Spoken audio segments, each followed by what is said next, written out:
Welcome into Locked On Horned Frogs. I'm Steven Simcox. Matt Jennings is with me. And Matt, let's play a game called What's the Funniest Thing Currently Going On?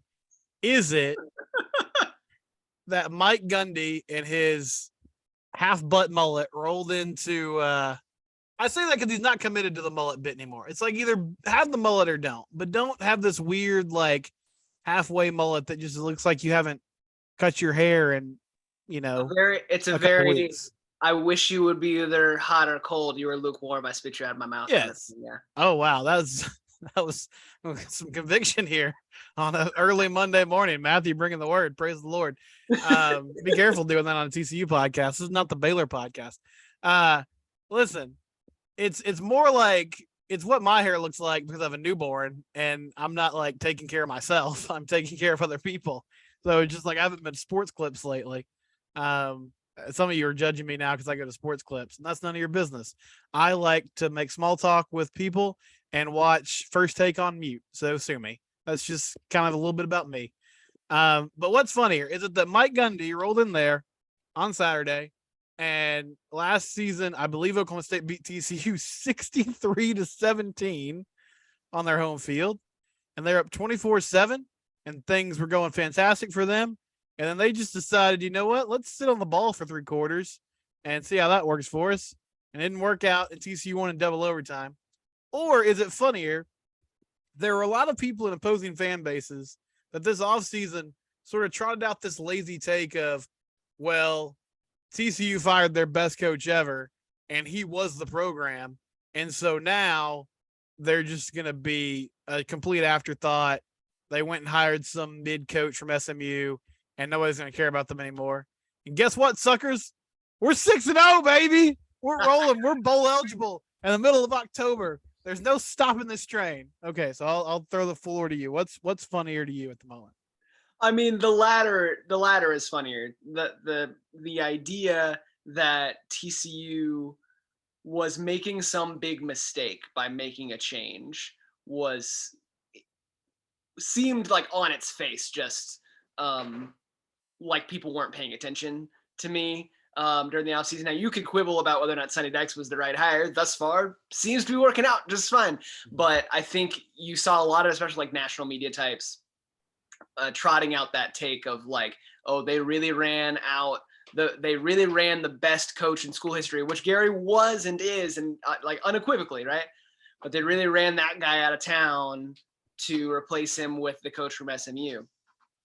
And I just felt like that like ignored every piece of context that you could, like, Gary was frozen in carbonite in a lot of like national media types' minds in 2017 in my brain. No one paid any attention to what actually was happening over the previous 4 seasons. And so then you come up with, then you have that take of like, why would TCU try and run Gary Patterson out of town? And so, yeah, like that's funny to me. And it is like, it's a little vindicating a little bit, I think, for folks like us who were kind of saying that for the last couple of years, and to see that, hey, look, with a different approach on offense and a different style of play and emphasizing some stuff that maybe the previous regime wasn't interested in emphasizing, you can see some results even with largely the same roster, right? So that is all very funny, and it's even funnier when you think about it in terms of just like, yeah, they came into the season with no expectations and 0 stakes, and so like everything from, they're already bowl eligible. They played 6 games, they've won 6 games. Yeah. They're going bowling, and everything after this, like, it's an enjoy the ride kind of season in my brain. And you said it right. You said it felt like people weren't paying attention. Yeah, it's because they weren't. And listen, I'm not going to blame them for it. Like, they weren't watching TCU. There was nothing to pay attention to. They weren't watching TCU score 5 points against Kansas State on ESPNU at 3:30 in the afternoon. And that's fine. They're watching other games. And listen, I've been known to throw out some lazy takes when I'm uninformed about things. But yes, it was just hilarious to be like, well, how is TCU going to do better than, trotting out an offense with no pulse and pulling off one upset against Texas or Baylor per year? Which, listen, to Gary's credit, he could still do that. Like, he could still find a way to beat those teams every once in a while. He's still put together a talented roster that was fighting for bowl eligibility. Like the bottom did not completely drop out. That's part of the reason why TCU 6-0 right now, and they're not like 3-3 and trying to completely rebuild. But all that being said, obviously things are going well. This was the right choice. And I mean, you really couldn't ask for better things in the first 6 weeks. Turning our attention to the game itself. So they won 43-40 in double overtime. And we've talked about the offense a ton, which understandably so, but I want to start with the defense today because early in that game, Spencer Sanders had a couple of rushing touchdowns. Oklahoma State was just sort of doing whatever the heck they wanted on offense. And TCU was down 24-7. And it kind of felt like, okay, this is the comeback down to earth game. Make this, more respectable, and let's get out of here with our pride still intact, and hopefully they can bounce back next week. But Matt, the defense really stepped up, and the offense didn't honestly kind of find their footing until the fourth quarter, and the defense was able to keep them in the game until that happened. So what did you see, adjustment wise from Joe Gillespie? And I mean, again, like they've been able to sort of figure out, and they might have a bad half, but they'll compete and keep the team in the game, and then eventually kind of put some things together, and they haven't had a bad 60 minutes all season. I think Gillespie deserves a lot of credit. It would have been really easy for a team to kind of pack it in. You're down 24-7 and nothing is going your way. It would have been very easy for that team to, on both sides of the ball, to kind of check out at that point. And they didn't, so they deserve credit for that. I think Gillespie, I'm not sure how much changed. They definitely made adjustments, certainly after the half. I'm not sure how much they adjusted, because some of the stuff that was working for them in the second half, I saw flashes of in the first half too. I think they did a little bit of what we had kind of been hoping they would do, and like attempting to bring a little bit more pressure and unsettle Spencer Sanders. And they just didn't get home in the first half, and they were getting home a lot more in the second half. Guys like Dylan Horton and Dominic Williams, and they were doing a better job of affecting him. And he was either throwing the ball away, he was scrambling for a short gain, he was getting sacked a couple times. Like it was much better results in the second half in those regards, as opposed to in the first half, where like he was kind of like able to improvise and create some big running plays. And even though he really didn't get going in rhythm as a passer for most of the day. And so I was impressed by whatever adjustments they made to be able to get home there. And then I was impressed by the secondary. Their play really improved over the course of the game. Josh Newton in particular. Josh Newton has gotten picked on a lot, I think, this season by opposing teams, just because everyone, as an aside, Hodges Tomlinson, after a rough start to the season, the last couple of games looked pretty good, and was good again yesterday. And so with him kind of locking one side of the field down, generally people have been going after Josh Newton, and after giving up that early touchdown, made some nice plays on the ball over the course of the rest of the game. Didn't give up a ton more. Didn't give up a ton more catches. You had Bud Clark, who seems to finally be healthy, getting some more snaps, getting in there, getting in a key interception. And I said this at the time. His interception, I think, was indicative of what I was saying earlier. Of like, it would have been easy to pack it in, right? On his interception, he gets beat initially, right?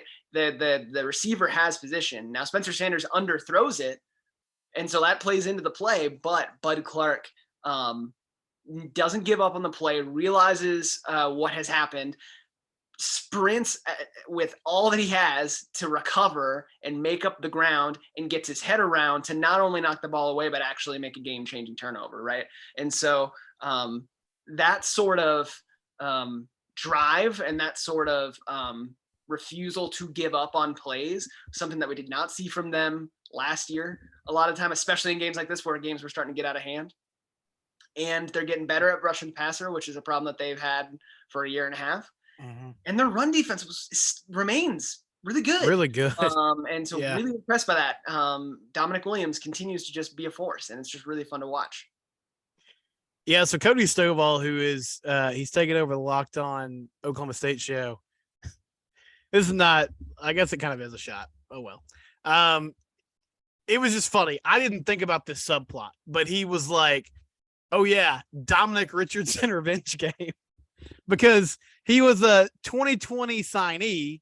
If you don't know, I'll say his name right. Correct? Dominic Richardson, the Yeah, that's right. Oklahoma State running back. Okay. Someone can correct me. Yeah, correct me in the comments. But he was a 2020 signee at TCU, running back, and Zach Evans unexpectedly shows up on campus, and then he says, "Okay, I see the writing on the wall here. I'm going to move on to Oklahoma State." And he's had a decent year, but TCU, yes, has continued to do really well, slowing down the run. And speaking of the defensive line, so Dylan Horton's a guy who's been, a perennial starter the last couple of years, but there haven't been a ton of splash plays from him. He looked better in the second half on Saturday. He was kind of a force. I don't know if Joe Gillespie's content. I think he probably understands what he's got right now and that it's going to be tough with the 3-man front, with the guys they have to get consistent pressure. But my goodness, if those edge guys can unlock, some ability to fight through those double teams and create knockdowns and hurried throws, Matt, then the ceiling for this defense goes up significantly. Yeah, and that's the thing we've been looking for the first 5 games of the season up until this point.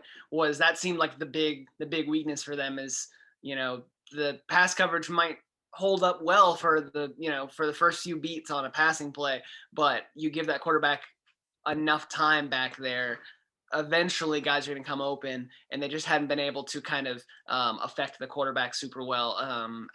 Certainly not to the degree they did on Saturday. So yeah, I was impressed by Horton. They also were bringing some blitzes. The 2 folks who got sacks on the day were Jamoy Hodge and T. Winters, who both flying around making play. I do think, to your point, the depth thing is playing into this, right? Because I think there's a concern of like, you're thin on the defensive line and you're thin at linebacker anyway. And so, it's hard. You're asking those guys to be on the field for a lot of snaps, those stars to be on the field for a lot of snaps and do a lot of things. And so putting one more thing on their plate of like, oh yeah, D, or oh yeah, Jamoy, like also go and get after the quarterback. But they picked their spots to do that on Saturday, and it was effective. I don't think Spencer Sanders was 100%. There were like weird rumors floating around before the game about like, did he practice, or is he going to play, whatever. So like, I don't think he's 100%. I would like to see, I think it would be cool if later on in the season, if Oklahoma State continues to have a nice year and they meet again in the Big 12 title game, and I'm projecting super far out, but I acknowledge that, but like to get play again with both teams like 100% and healthy, that'd be fun. Because I don't think Spencer Sanders has been really uneven for a lot of his career, kind of like Max Duggan, but he's been really good to this point in the season. I think Saturday, he didn't look like he was all the way there, but he was fighting through it, and but he had a really good first half. I think in the second half it was kind of getting to him. So but yeah, they took advantage of that, right? Like, you can only play defense against the hand you're dealt, right? And they took advantage of the opportunities they had to get pressure on him and break up passes and force turnovers, and they got the results they needed. They outscored Oklahoma State after that first spurt 24-7. They outscored them what's the math real quick, 23-6 in regulation, and 30-16 over the course of the rest of the game.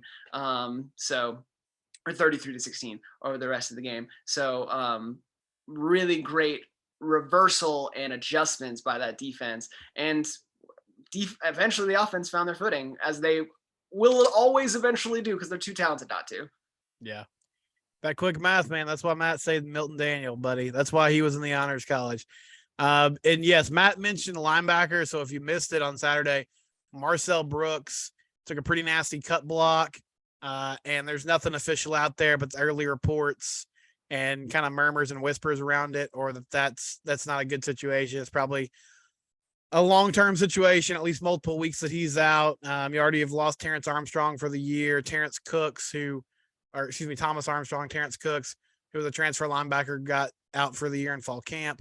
So linebacker's pretty thin. I've also noticed that, Johnny Hodges seems kind of beat up. Like, I think he's fighting through it, but there's some pain there. So yeah, linebacker's becoming an issue, but it's kind of part of the deal, unfortunately. And they're gonna have to hope that, the depth can get better as the year goes on. Offensively, let's start with the negative. Matt, I don't know what the deal has been the last few weeks, but I'd like to get your thoughts on it. Why are we running 75 screens like in the first 4 or 5 series of the game? This is sort of the scripted portion of the game, meaning like typically the first 25, 30 plays you have mapped out before the game starts. And Garrett Riley, I get it. Like they have a lot of speed on the edges. It's an extension of the run game. I'm just not really sure why they keep going to that well when you have good running backs in the backfield that can get you positive yards. I think at least the last 2 weeks, I might attribute it to the matchups, right? I think TCU liked their matchup of their speed at receiver against the secondaries, both against Kansas and Oklahoma State. I think Oklahoma State, their defensive line and their pass rush is their strength, but you saw some, and we saw it on film before, and you definitely saw it in game on Saturday. There were some weaknesses in the secondary for you to exploit, right? And so I think they saw that and they're like, okay, let's get that speed. Let's get the ball out quick to those speed guys on the edge and force that secondary that's maybe not the strength of the defense, make plays in space. That only works though if your quarterback is in rhythm and delivering the ball well. And Max Duggan just like clearly was like not comfortable and not settled in for the first like 2.5 quarters, right? And so you have Darius Anderson or Kendra Miller or Tay Barber like catching attempted screens, and either like Darius having to go to a knee and actually like as he catches the ball, and so it ends up being a 3-yard loss, or it's like at a guy's feet and it just ends up being an incompletion and the defense doesn't even have to work for a play. So I agree. I would have liked to see. I don't have a problem with you building that into the script, but I think once you see that it's not working, maybe you make a couple tweaks to it, to that plan, because you have to be able to adjust when Max Duggan is going to go through the spurts that he has, where the accuracy, whether he's unsettled or the defense is affecting him, I don't know what it is, but he had that against Oklahoma and he recovered from it. And he had it against Oklahoma State and he recovered from it. He just has those times in the game where just like accuracy is not there for a little bit of a stretch, and then he finds his rhythm and it's fine. But you can't allow that to kind of repeatedly put you into 2nd and long, 3rd and long over the course. And so, maybe, I would like to see that adjustment a little bit earlier than what we saw on Saturday. I understand what they were trying to do, but it obviously didn't yield the results that you wanted. Yeah, piggybacking off what you said, I mean, my read on it was I thought the offensive line actually held up pretty well on Saturday. You had your pressures and there were a few blitzes that got through, but for the most part, I thought they did well. I think the coaching staff didn't feel like they were going to hold up very well. And so that's part of the reason they were trying to do the screen game early. And I'm also wondering if they were emphasizing that and that was in the back of Max's head, because he had happy feet early in that game. And I'm not sure if that was just jitters or what, but he went back to sort of the bad habit of where he's hopping backwards.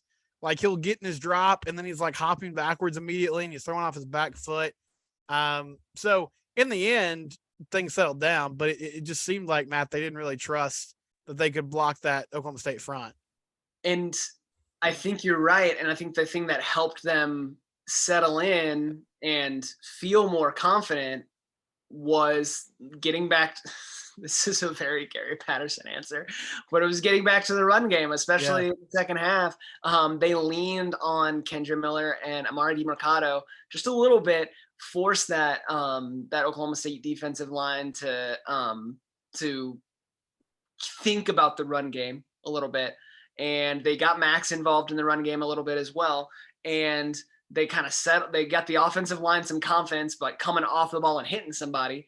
And they took the ball out of Max's hands for a little bit, got some positive yardage, get him into more favorable downs and distances, more favorable field position, and then you use play action off of that, and you get some better spacing, because then Oklahoma State moves some guys closer to the line of scrimmage and into the box, right? And so I know that's like very counterintuitive to this staff's sensibilities, right? Because you have Sonny Dykes, you have Garrett Riley, you have Doug Meacham, you have a bunch of guys who are very like who are very air raid tree guys. And so that's not always their first instinct, but credit to them for understanding, hey, this is the person that we have, this is the matchup that we have, and we can use it and it can work. Shout out to Amari DiMercato also, just again, Kendra Miller, rightfully so, like gets a little bit more of the shine, had the game-winning touchdown, had 2 touchdowns on the day.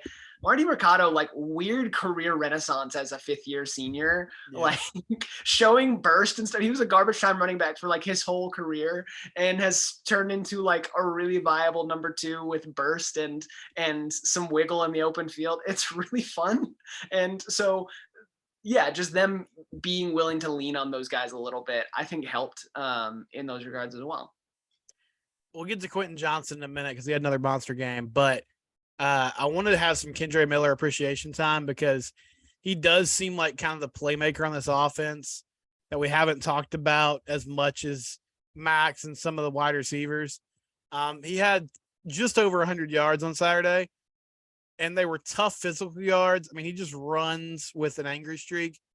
But one more like lazy narrative that was out there this offseason, and then I'll stop picking on the national media.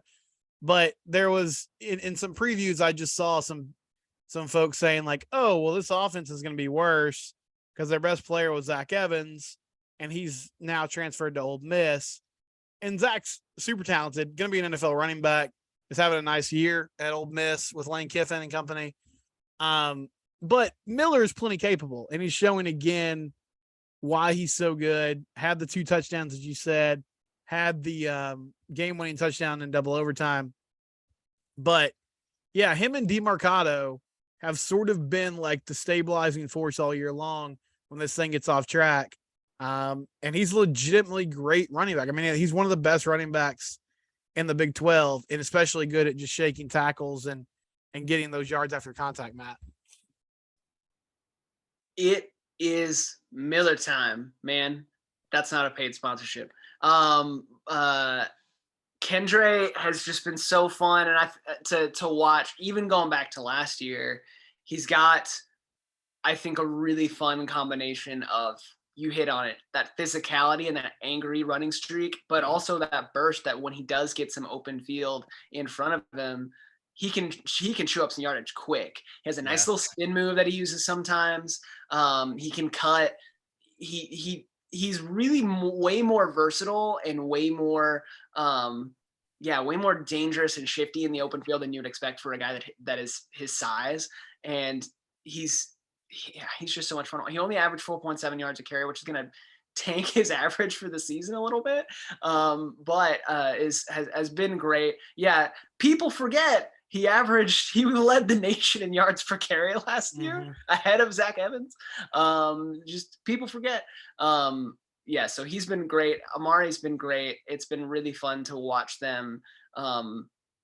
They have been given a larger role in the offense, more responsibility, and they've taken to it well. If there's one nitpick I would make about Kendre, and I'm not even sure it's on him, it might be on the offensive line. He does seem a little boom or bust sometimes, in that like sometimes it feels like he's running into the back of the offensive line, and I'm not sure if that's a product of the blocking or if it's he's not reading the crease as well as he could. But once he finds the crease, he's so reliable at like, oh, look, it's 2nd and 2 now on a first down carry. Or, oh, look, there's a 20-yard breakoff run to kind of, get the rhythm going on the drive. And now they can go tempo, and now they can open up the playbook and do all the stuff they want to do. And he's just so much fun to watch. But again, both him and again, DeMarcado, a guy who I did not expect to be a factor in this offense at all this year, has Marty Mercado leads the team in yards per carry and is in the top 25 in the country in yards per carry at 6.83, which is wild.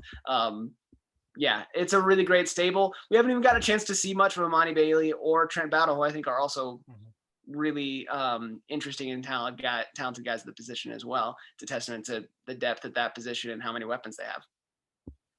So Quentin Johnson has 500 yards receiving on the year, which midway through the season is good. It doesn't sound like amazing, but if you factor in how he started the season, this is really impressive what he's done over the last 4 games, had 180 yards on 8 catches Saturday, a touchdown in overtime. The coaching staff was right, and we're finally seeing it, Matt. The yards after catch, I mean, it's really tempting now, like anytime there's man coverage against him, to just throw him a little 5-yard hitch because he turns it into 25 to 30 yards with breaking tackles and getting up the field. He's been unlocked. I mean, we're seeing the full potential of what he can be, and it's fun. I assume teams are going to kind of make an adjustment, but man, they've figured out how to get him involved and give him the football. They have really started doing what we expected them to do over the course of the offseason, which was getting him the ball more in the middle of the field.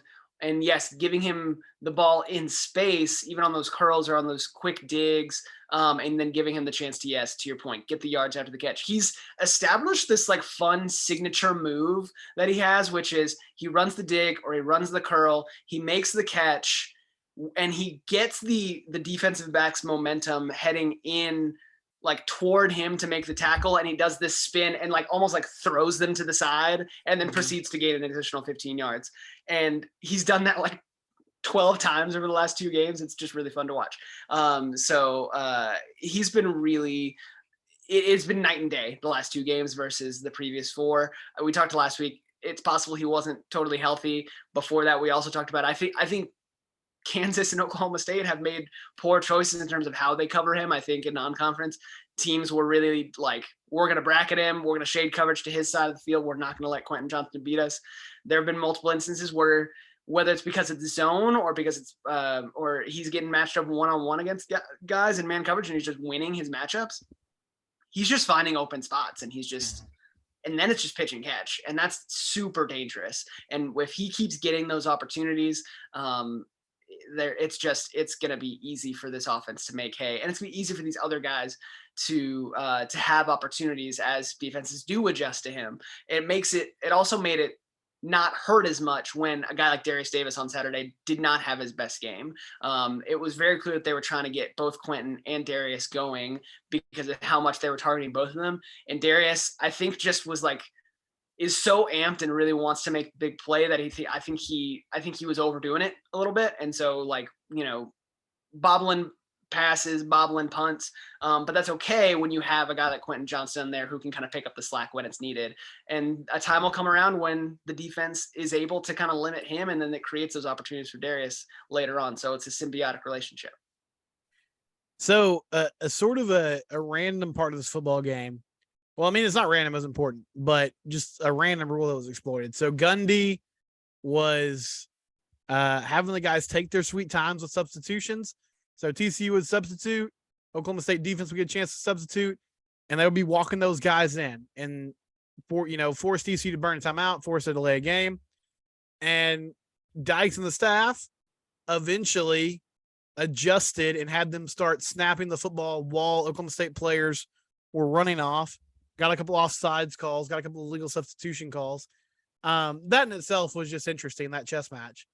But I think it speaks to something we've talked about, Matt, which is the staff seems to be really good at making in-game adjustments, which I'll be honest, that was not like the first thing that came to mind when I thought about Sonny Dykes coming over to TCU. But it has been something that they've excelled at through the first 6 weeks of the season. Yeah, you've absolutely seen it. You saw it against Colorado. The offense was really struggling in the first half. They come out and immediately start putting points on the board in the second half. You saw it against Oklahoma State on Saturday, where Oklahoma State is trying to take advantage of the way the refs are calling the game. Sonny and Garrett Riley changed what they were doing in terms of their cadence. They also, I mean, Sonny talked about this on the broadcast. And ESPN talked about it on the broadcast. They also like took it to the refs. Sonny's not afraid to just like lay into the refs, somebody out, and try and affect them. Which, you know, there's a gamesmanship aspect to that. We saw it against talking about adjustments again. Talking about Kansas last week. Another game where it's like, hey, offense came out, was not where it needed to be. The opening script and the game prep wasn't maybe what they didn't have the results they necessarily expected. They didn't panic, and they came out in the second half and were able to create the results that they wanted. Right. So that's something that you got to be good at. I would like to not see the slow starts that we've seen maybe over the last couple of weeks on offense. I would like for you to just, have things set up to have the most success you can at the beginning. Not to look down on their game prep at all, but I do think in-game adjustments are an important aspect of coaching. There's something that, quite frankly, we haven't seen a lot of over the last few years. And it's a credit to them for being open to change when they see stuff's not working. They're like, hey, okay, let's switch it up. And it's helped them win at least 2, if not more games thus far, the first 6 they've won. So K-State this Saturday, 7 p.m. Central Time, blackout game. They've already announced that. They're wearing all black unis.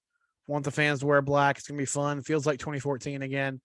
My final thing, and we don't really have time to expand on too much, but Jared Wiley, kind of an underrated portal addition. Certified red zone threat. Had the nice catch on the trick play for a touchdown and caught the ball over the middle of the field. They're not used. I mean, it's not like these guys are getting 100 yards per game, Matt, but it's kind of cool to see the tight end position involved again, or involved really for the first time in a long time in the TCU offense. Wiley has proven himself to be a really trustworthy target. He's shown to have pretty reliable hands. And yeah, I think the red zone, you're absolutely right. It's the place where they're really just, hey, we know we've got size here. We know we've got a physical matchup. He honestly could have gotten another touchdown in overtime. He was on the touchdown of Quentin Johnson in the first overtime. He was also wide open on the other side of the field. So it's kind of pick your poison there. So he's been great for them in that area of the field. As a side note, on that trick play, gutsy call by Garrett Riley, and also really well executed, and I'm trying to think of the adjective that I want, also gutsy, I guess, for Max Duggan in terms of the execution of that play, because you guys, if you watch that, they fake the motion going back the other way. They leave the guy going unblocked, and Max has to kind of sell that he's given the ball to the guy coming on the reverse, and he's unblocked. If the defender decides I'm just going to go after Duggan anyway, he's getting absolutely laid out. But he manages to get him to buy the fake, and then he gets the easy pass to Jared Wiley for the touchdown. Jared Wiley, excuse me, for the touchdown. So I was joking during the game. I was like, Garrett Riley getting a little too cute on some of these 4th down play calls, but that was one that came in a big moment, and they caught a tendency that Oklahoma State had, and they exploited it. Yeah, this offense is fun, man. This offense is really fun. It is. It was a clunky looking play, but it worked. And Oklahoma State, I mean, this is neither here nor there, but they caught TCU on 1 reverse yesterday, and then they ran 6 more. And they really didn't get that same result, but it was just interesting to see kind of all the motion and misdirection that both offense was running on Saturday. Okay, well, this is fun. I mean, please subscribe to Locked On Horned Frogs on YouTube. We're going to keep the content churning out. This team is fun to talk about. Matt, thank you as always. We're part of the Locked On Podcast Network. It's your team every day.